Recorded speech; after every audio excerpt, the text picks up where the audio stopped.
အားလုံးမင်္ဂလာပါအခုဒီဗီဒီယိုထဲမှာက Cambridge ကထုတ်ထားတဲ့ Essential Grammar and Use ဆိုတဲ့စာအုပ်တွေက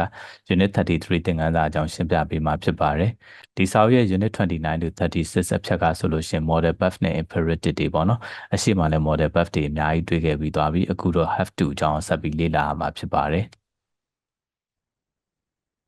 Unit 33ရဲ့ခေါင်းစဉ်ကဆိုလို့ရှိရင်တော့ I have to ပေါ့နော် have to ကိုဘယ်လိုအခြေအနေမှာသုံးလဲဆိုလို့ရှိရင်တစ်ခုခုကိုလုပ်ရမယ်လုပ်ဖို့တာဝန်ရှိတယ်လုပ်ဖို့လိုအပ်တယ်ဆိုတဲ့အခြေအနေမျိုးတွေမှာသုံးတယ်တာဝန်ရှိလို့လုပ်ရတဲ့ပုံစံမျိုးတွေပေါ့နော်မဖြစ်မနေလုပ်ရမယ်ပေါ့ This is my medicine ဒါငါရဲ့ဆေး I have to take it 3 times a day တစ်နေ့ကို3ချိန်တောက်ရမယ်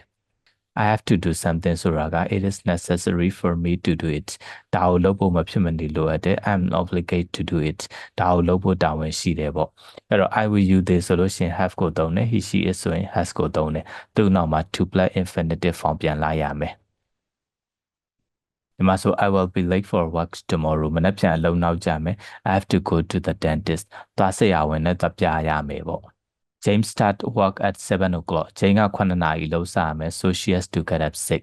အဲ့ဒါကြောင့်သူ6နာရီအိပ်ရာထားရမယ်9နာရီမှာအလုပ်စလုပ်ရမှာမို့လို့6နာရီမှာသူထားရမယ်ထားဖို့တာဝန်ရှိနေတယ်ပေါ့နော်ထားဖို့လိုအပ်တယ်ပေါ့ You have to pass the test before you can get a driving license driver license မရခင်မှာဒီ test ကိုအောင်ရမယ်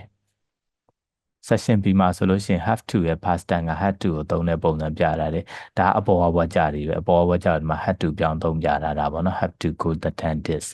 ပြီးလို့ရှိရင် we have to walk home last night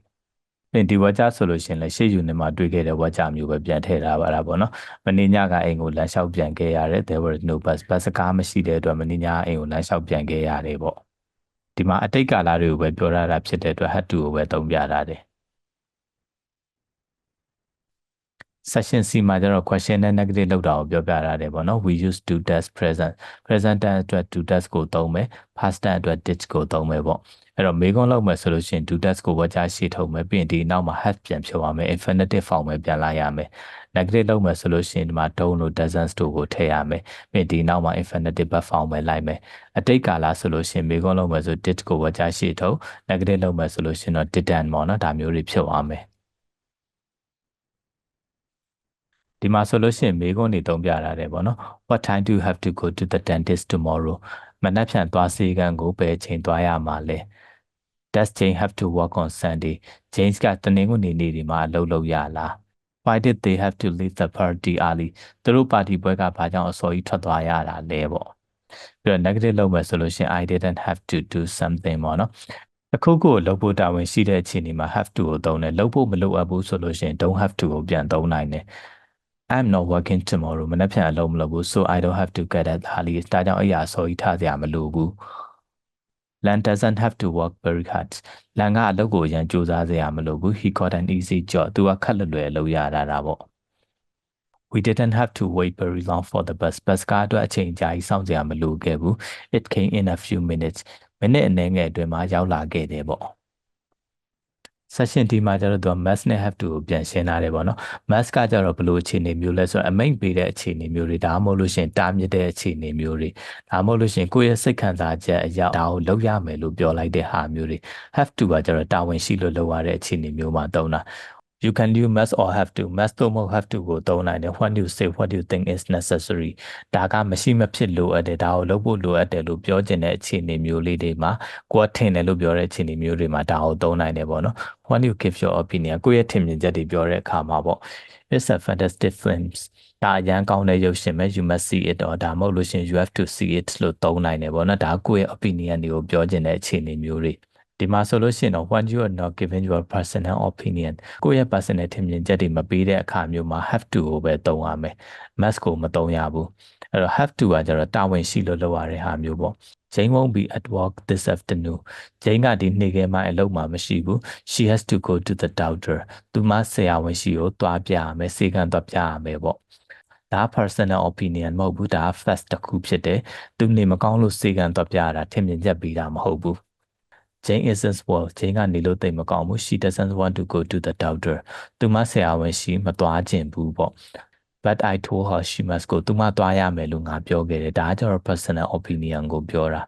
သူမစေကံမသွားခြင်းဘူးဒါပေမဲ့သွားရမယ်လို့ငါပြောခဲ့တယ်ဆိုတဲ့အခြေအနေမှာသူမသွားကိုသွားရမယ် must ကကျတော့နည်းနည်းလေးပြင်းတဲ့အခြေအနေမျိုးမှာရှိတယ် have to ကကျတော့တာဝန်ရှိလို့သွားရတာဒါကိုလုပ်ဖို့လိုအပ်လို့သွားရတဲ့အခြေအနေမျိုးတွေပေါ့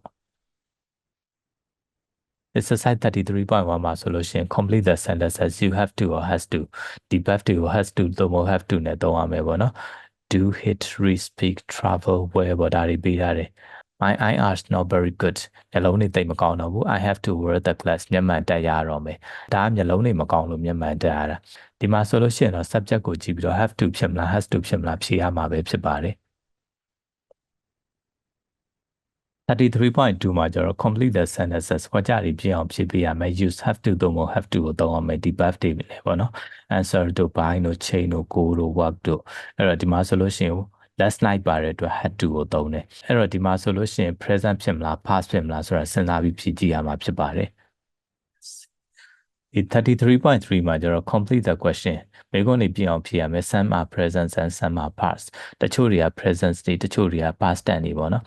I have to get it early tomorrow မနေ့ပြန်စောစောထားရမယ် what time do you have to get it ဘယ်ချိန်အရာထားရမှာလဲဒါဒီ present ဖြစ်သွားပြီမနေ့ပြန်အချိန်လေးကိုပြောတာပေါ့နော်အဲ့တော့ဒီမှာဆိုလို့ရှိရင် Joe had to wait a long time Joe ကအချိန်အကြာကြီးစောင့်ခဲ့လိုက်ရတယ်ပေါ့အဲ့ဒါဆိုလို့ရှိရင်ဒီမှာ past tense ဖြစ်မယ်အဲ့လိုမျိုးပဲဒီ word ကြတွေအကုန်လုံးက present ဖြစ်မလား past ဖြစ်မလားကြိုးစားပြီးဖြည့်ကြည့်ပါ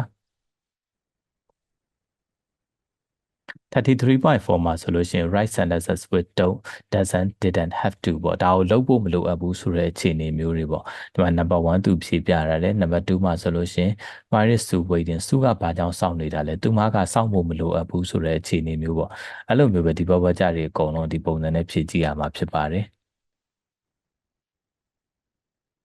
33.5မှာကျတော့ which is correct ဘယ်ဟာကမှန်လဲ sometime must or have to ကမှန်တယ်ပေါ့ sometime တစ်ခုပဲမှန်မယ်ပေါ့နော်အဲ့တော့ it's a fantastic film ဒါအရန်ကောင်းတဲ့ရုပ်ရှင်ပဲ you must see it or you have to see it opinion ကိုပြောတဲ့အခါမျိုးမှာ have to or must ကိုနှစ်မျိုးလုံးသုံးလို့ရတယ်လို့ရှေ့မှာလည်းပါခဲ့ပြီးသွားပြီဒီဘက်ကြာလေ number 2မှာဆိုလို့ရှိရင် Jessica won't be at work this afternoon Jessica ကဒီနေ့ကအလုပ်မှာမရှိဘူးအဲ့တော့သူမဆရာဝန်ရှိကို